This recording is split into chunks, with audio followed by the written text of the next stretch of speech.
It's been quite some time since this has happened, but it's looking like the Atlanta Braves are going to have a top draft pick in the upcoming MLB draft. What should they do with it? Who should they take? I'll answer that question and many more on today's mailbag episode of Locked On Braves. So let's get into it.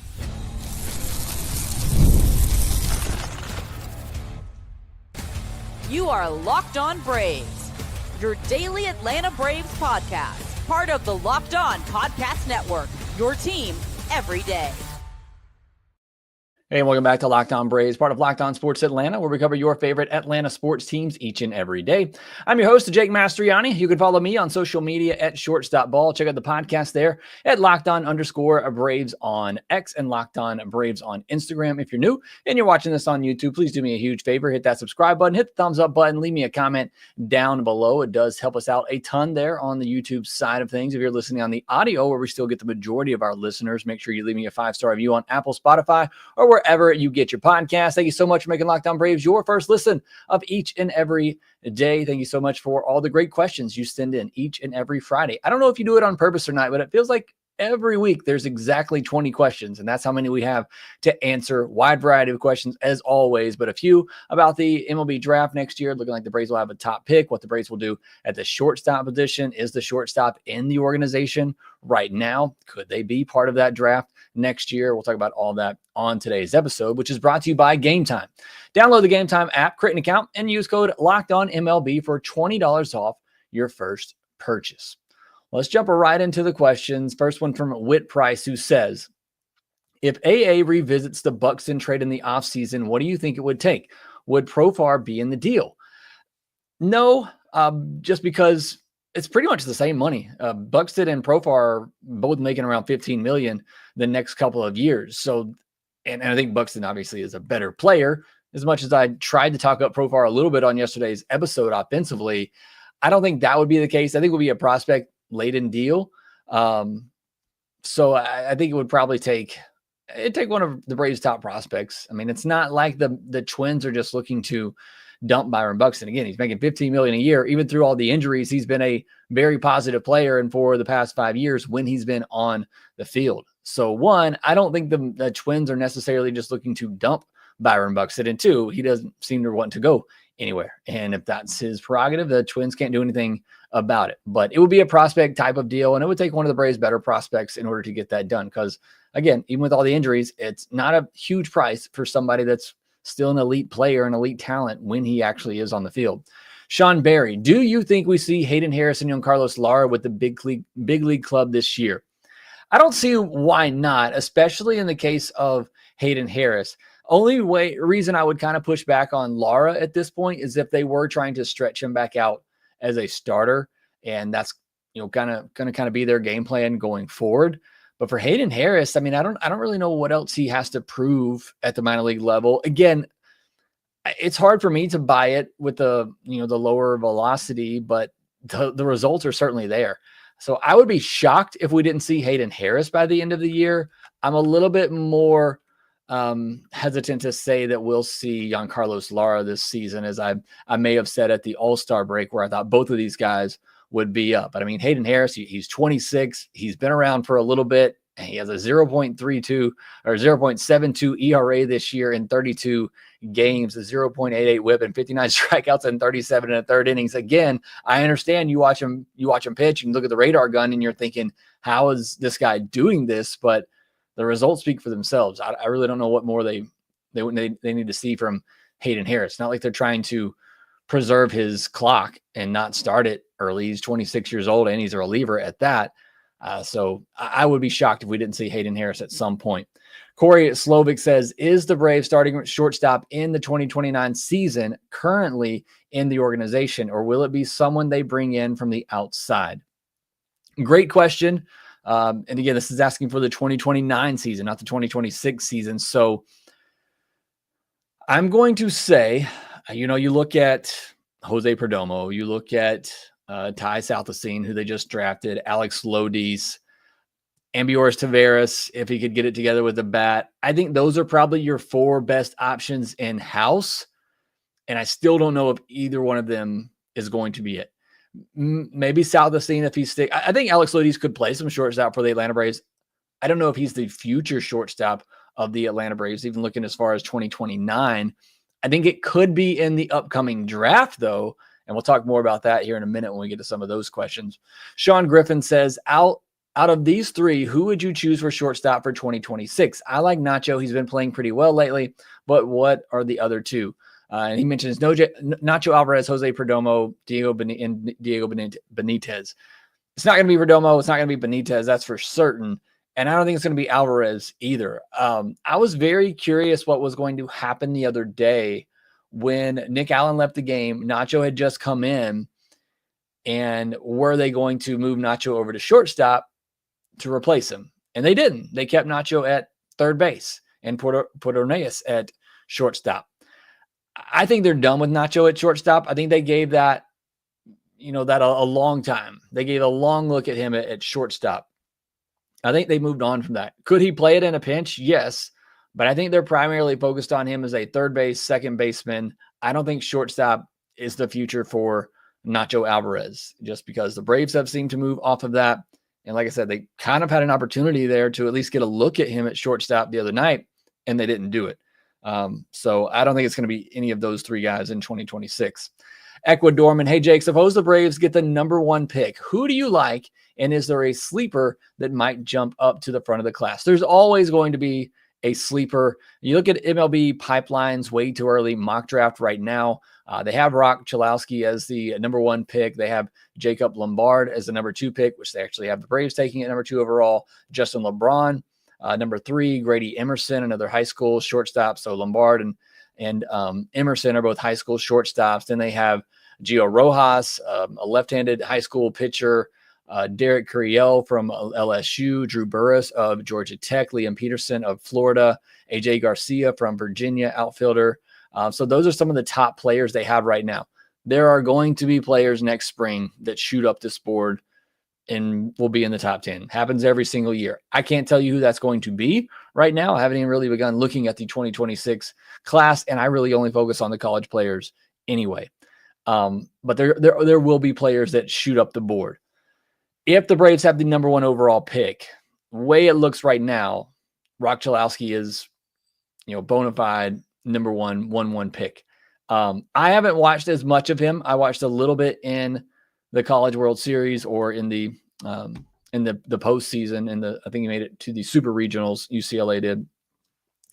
I've watched a lot of Justin LeBron, and I can just tell you from my experience in watching Justin LeBron, he's that dude. And I know that's kind of a lazy evaluation. That's a lazy, kind of scouting term. But anybody who knows ball, when you see a particular player, they're just different than everybody else. And that's Justin LeBron. You watch him and he's different than everybody else. Maybe Rock Chalowski's like that too. Like I said, I've only seen him a handful of times. I haven't watched him as much. But when you watch Justin LeBron, it's just different. And so he would be, my pick right now without really having looked at enough of the rest of the class. But the top four that they have in their early mock, they're all shortstops. 2 of them college shortstops, 2 of them high school shortstops. So that's why I say the shortstop of the future, especially when it comes to 2029, it might be in next year's draft class. And it sounds like they're going to have some really great options to pick from for the shortstop position. All right, we got a lot more questions to get to on today's episode. We'll take a quick break and we'll get back into those.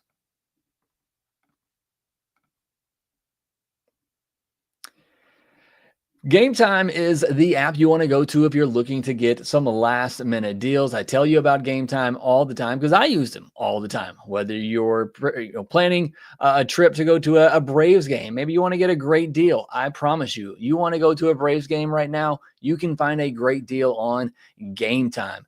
With money you save on tickets, you can splurge on food, drinks, merch, or even invite a bigger group to come with you. GameTime makes it all possible, and GameTime makes buying tickets fast and simple. Prices on the app actually drop the closer you get to first pitch, and they've got incredible last-minute deals. You get a clear seat view. You know exactly what it's going to look like before you get there, and their lowest price guarantee takes all the worry out of buying. And GameTime's the official ticketing partner of Locked On MLB, making it easy to browse the app for an exciting upcoming Braves game, maybe a Falcons game. I've heard that there's a preseason game, I believe, starting on Friday night. Kind of crazy to think the NFL preseason is here. Obviously, you got college football season. that's about to begin, concerts going on, all of that. You can find great deals with Game Time. Their last minute tickets and zone deals give you big savings. Take the guesswork out of buying tickets with Game Time. Download the Game Time app, create an account, and use code LOCKEDONMLB for $20 off your first purchase. Terms apply. Again, create an account, use code LOCKEDONMLB for $20 off your first purchase.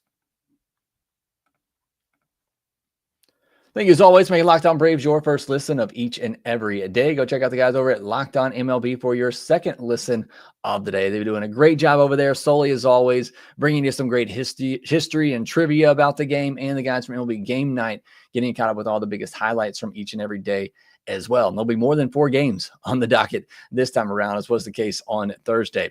Let's jump right back into the questions, though. The next one from Jordan Griffey, who says, Wright, Strider, Harris, Schwelly, Baldwin, who is the next prospect to come out of the Braves system and outplay their prospect status immediately? What is your primary focus this offseason? Should they overhaul things or keep moving forward with the same basic groups? I'll start with the second question here. I don't know that they should even completely overhaul things, but things definitely need to be shaken up.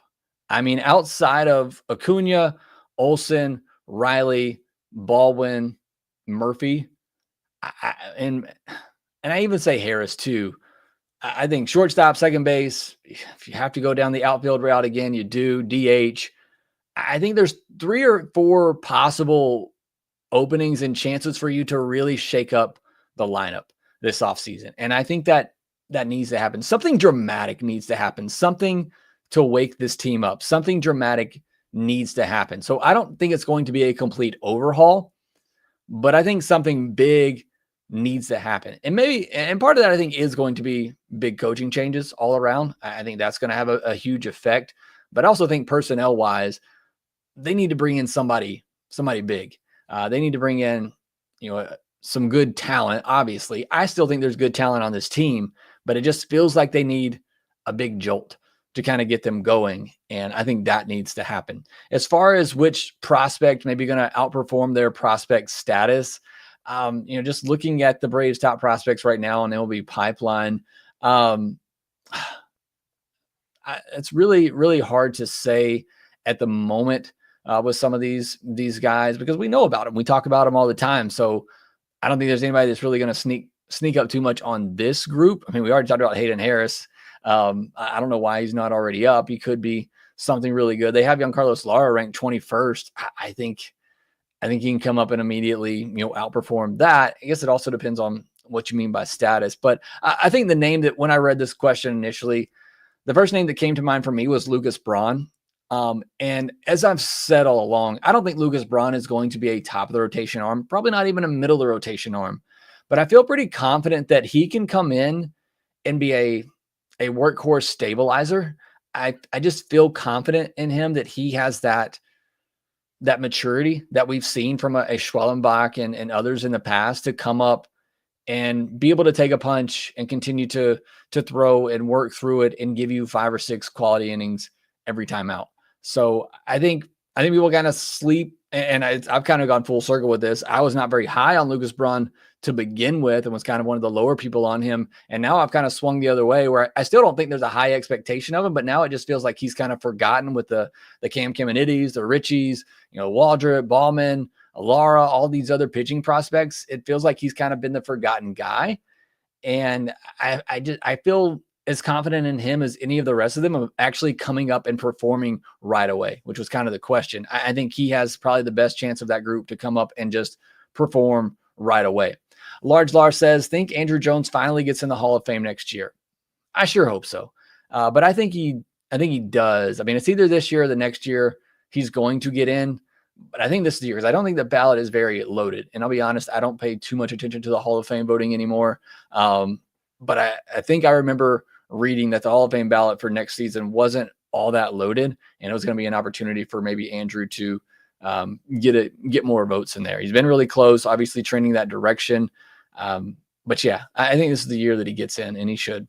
Eddie says, between second base and shortstop, what are you prioritizing for upgrading in the offseason? From Terry's statements, it really feels like they believe this year was because of injuries. Do you think they are going to sit on their hands? So I addressed Terry's comments at the end of yesterday's podcast, or I guess it went out Friday morning, recorded it Thursday night. If you haven't come back, give that a listen. And Terry's comments were a little bit concerning. Again, as I said on that podcast, I really hope that is just what you're saying externally as to not hurt anybody's feelings. And I really hope that internally they're all freaking out as much as we are and realizing that something is fundamentally wrong with this team. So I'm going to choose to believe that they're not idiots and that's the case, and that they know something major has to happen and that they are going to be very aggressive. And look, as I talked about going all the way back to the offseason, you wanted to reset this year, you wanted to reset the tax, you wanted to stay under, that's fine. If the plan was always to, then this offseason, you go all out and you spin big. And hopefully that's what we're going to see happen. That's what I feel is going to happen. Another one from Eddie says, would you give Drake Baldwin the Roman Anthony treatment? I would not right now, just because, first of all, we're kind of seeing the downside of locking up some of these players early and how it kind of handcuffs you going forward.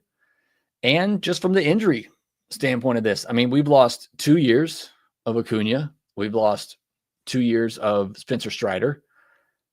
There's a lot of risk in locking up these guys early on. But I think maybe the main reason that I would say no is that I don't want to be paying $30 million a year to 2 catchers. I don't mind having both guys on the roster, and I think it makes a lot of sense. I would just kind of play it out with Drake, and then as Sean Murphy's deal is coming to an end, or if you eventually do move on from Sean Murphy, then I'd be okay with committing that money to Drake Baldwin. And again, it's not my money. If you want to spend $15 million on a couple of catchers each, sure, go for it. I certainly think, I think what the question's ultimately answering here is do I think that there's a long-term picture here for Drake Baldwin? And I do. I don't think you have to make that commitment financially right now. I don't think that's necessarily something that has to happen. But for me, just kind of looking at it from a business standpoint too, it would make me feel a little odd, weird, whatever the case may be, to give that much money to 2 catchers when generally you're going to have 1 catcher and you're going to take somebody else, for $4 or $5 million, like the Braves have done for so many years, or they've had 2 guys for $6, $7, $8 million, just the way that they've done it. So no, again, I think Drake Baldwin's deserving. I think he is going to be the long-term catcher here. I just don't think you do it right now. Jackson Stevens Enjoyer says, will Jackson Stevens get a shot, or are they just going to keep my king in the minors? He's been throwing the ball really, really well. So I don't know. I mean, they'd obviously would have to make room for him on the 40 band, and that's probably a big consideration at the moment. But I'm sorry to disappoint you. I doubt we see him this year, because there's another question about this, and I'll get to it. But I think at some point we will see some of the young kids come up. America 47 says, does AA go all in the offseason and spend money, or is he handicapped by bigger company? Everyday listener, love the show, chop on and War Eagles. So I kind of alluded this earlier. My hope and my expectation has been since last offseason that they were gearing up for a big offseason this upcoming offseason. So I do think that they're going to spend money. I don't think they're going to give Kyle Tucker $40 million a year or whatever it's going to take, but I do think they're going to be more aggressive in spending this offseason. If they're not, you're going to have some angry rants from me all offseason long. But again, I think when you had the slow offseason last year, writing was kind of on the wall that they were going to try to stay under the tax if they could. And I maintain that that's fine if that's the case, but you better come back and spend big the next offseason. And hopefully that's going to be what we see happen. All right, got several more questions left to get to on today's episode. We'll jump back into those here in a second. This episode is brought to you by PrizePicks, the daily fantasy platform that lets you turn your football predictions into real rewards. Preseason's already heating up. I mentioned the Falcons playing tonight, and college football isn't far behind either. It's the perfect time to lock in your season-long, more or less picks for the 2025 football season, all before Week 1 kicks off. Whether you've got your eye on big-name quarterbacks or breakout running backs, PrizePicks makes it easy to get in the game.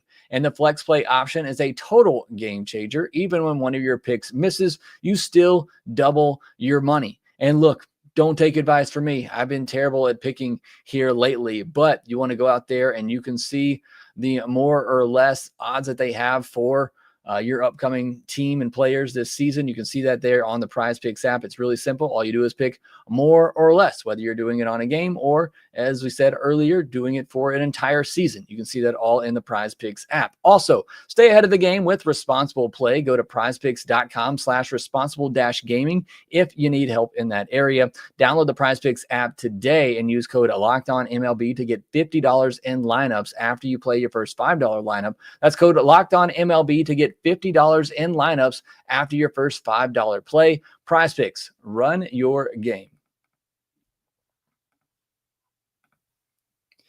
Next question comes from Calvin Finner, who says, looking to 2026, aren't we all? Everyone keeps saying upgrade shortstop, but who is a realistic target? Bichette is not good defensively. Second, do the Braves have a Jerickson Profar problem? Defense is terrible, and his ex-Wobicon is terrifying, along with other hitting metrics. What do you think they do? So you listen to yesterday's podcast, or again, this very early morning podcast that I recorded Thursday night.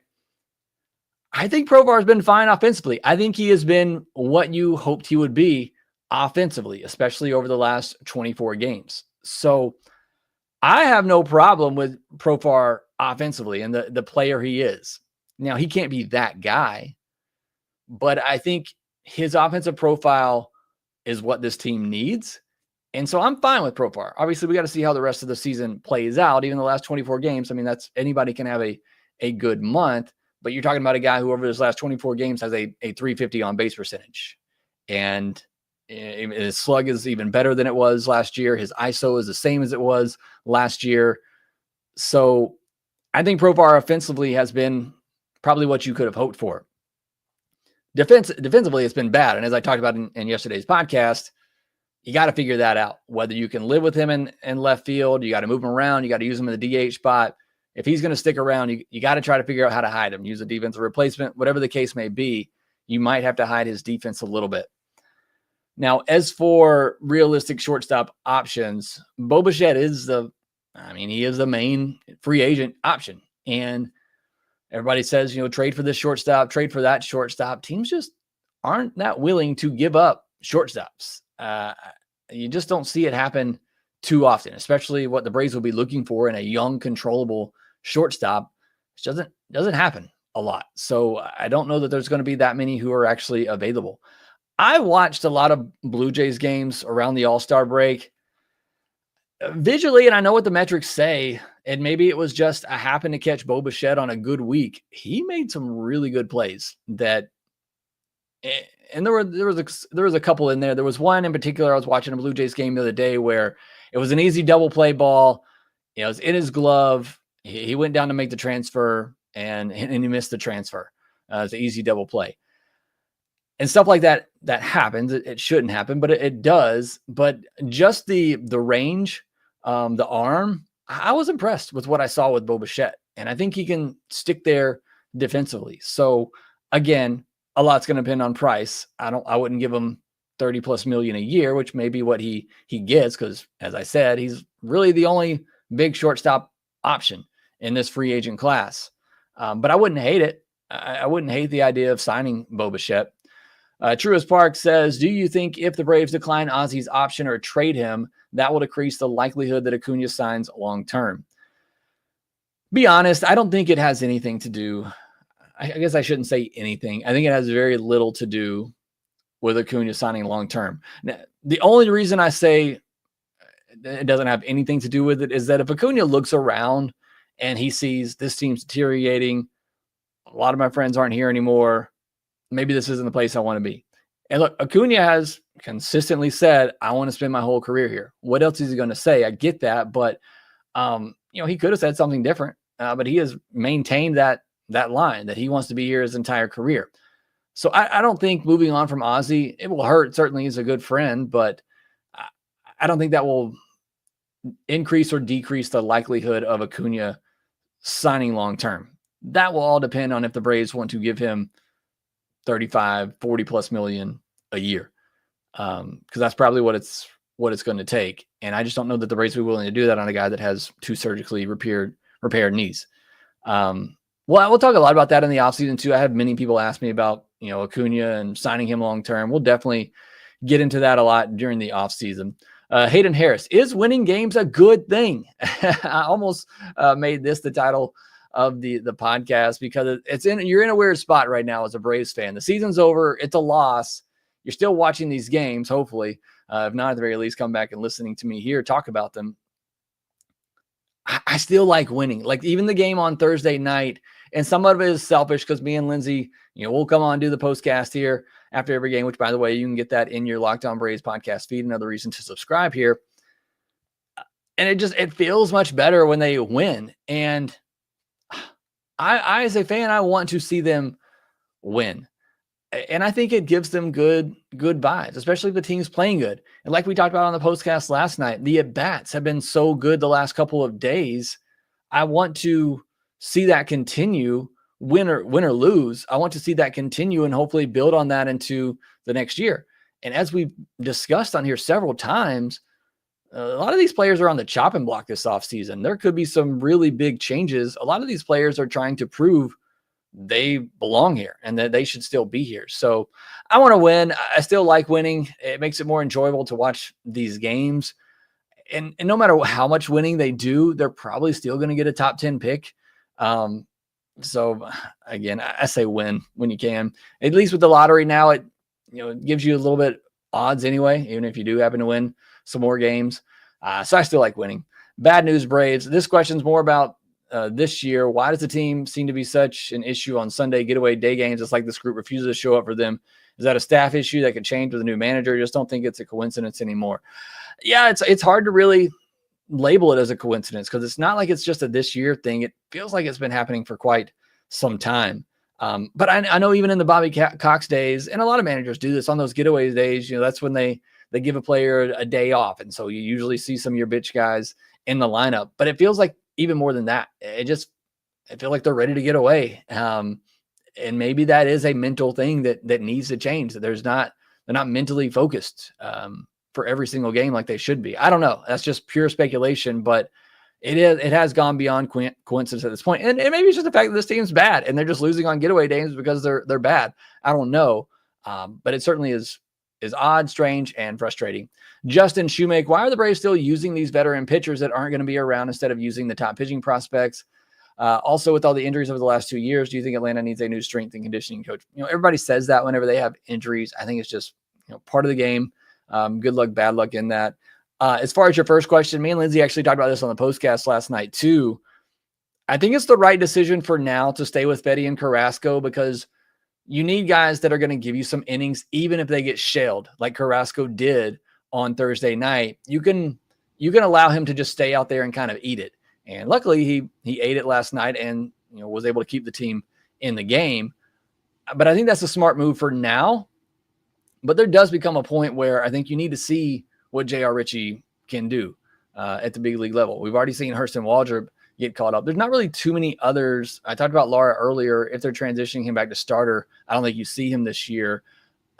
So there's not really many others that I want to see other than J.R. Ritchie and maybe a Lucas Braun, maybe a Blake Burkhalter in a bullpen role. There aren't really too many other young pitchers at this point now that I think I really care to see with Waldrop back up. Sam Bolin says, haven't been watching recently, but I was wondering how Nacho has looked in this run. Stat sheet seems he's okay, but they played Orneas over him last night, which makes me think they might not believe he's ready for the bigs yet. What's your take? So he was hurt on Thursday, which is why he didn't start that game. He did ultimately come in that game and got hit in the foot actually and struck out on a pretty nasty curveball. So I think that was just more of an injury related thing why he didn't play. He's looked okay. I mean, defense has been outstanding. I still think he hasn't been the same Nacho at the plate that the numbers suggest he's been at the minor league level. Still just striking out way too much.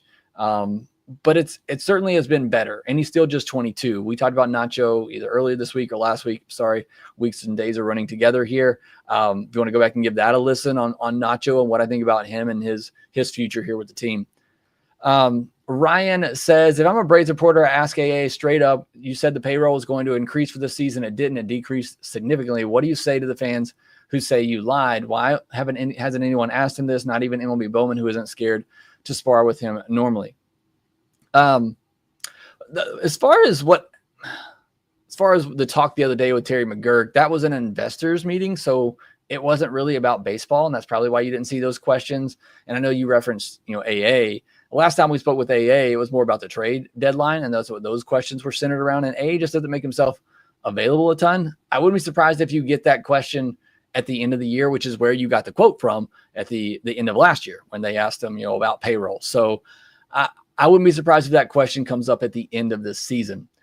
Dustin and Melton, it's early, but do you have your eyes on anybody for the 2026 draft? Chalowski or LeBron? You get a top 2 pick, I'm taking one of those guys, and that's going to be my future shortstop. So that's who I'd target right now. Jermaine Lager, sorry, I know I got that name wrong, but obviously they're still a big fan of me, so I'm sorry if I got that name wrong, but I appreciate your support. I watch every day, love your perspective. When do we see J.R. Ritchie? I know he just had a start in Gwinnett, but what's the logic to running Elder and Fetty out there to get smacked over these others, overseeing what JR has to give him an idea of what he needs to work on? So, yeah, like I kind of talked about this a minute ago too. I think you're running those guys out there right now because you can just let them kind of eat it. Whereas if J.R. Ritchie comes up or Didier Fuentes, who we've already seen and we've seen this play out, if they're getting shelled in the second inning, you got to rip the cord. You cannot let a young guy, try to pitch through that and risk getting them injured. And then you got to blow up your bullpen. So I think that's the big reason why it hasn't happened just yet, is because the fear of you bring up one of those guys, they're getting shelled in the first, second inning. They have a 25, 30 pitch inning and you got to pull them out right then. And then it blows up the rest of your bullpen. Whereas if Carlos Carrasco gets bombed for 5 runs in the second inning, you still just run him back out there and let him go for 90 to 100 pitches no matter what. I still hope and believe we'll see J.R. Ritchie at some point. I very much still want to see him at least get a handful of starts to see what he can do. And like you said, maybe what he needs to work on, an idea of who he could be at the big league level. But I just think for right now, that's probably the reasoning why we haven't seen him yet. And while we're still seeing Fetty and Elder and Carrasco and those guys. All right. Thank you so much for all the questions today. Thanks so much for those of you who did join me here late live. We got Todd, Soul Still Burns, Larry Day, SoCal Brave. Thank you all for joining me here on today's live episode of Locked On Braves, our live mailbag episode of Locked On Braves. Thank you all again for submitting all these great questions. Make sure you subscribe here to Locked On Braves, where you get the postcast over the weekend where the Braves trying to make a comeback for third place in the NL East over the Miami Marlins. You can get the postcast with me and Lindsay on that. And make sure that you rate, review, and subscribe to the Locked On Braves podcast wherever you get your podcast. And we will talk to you next time.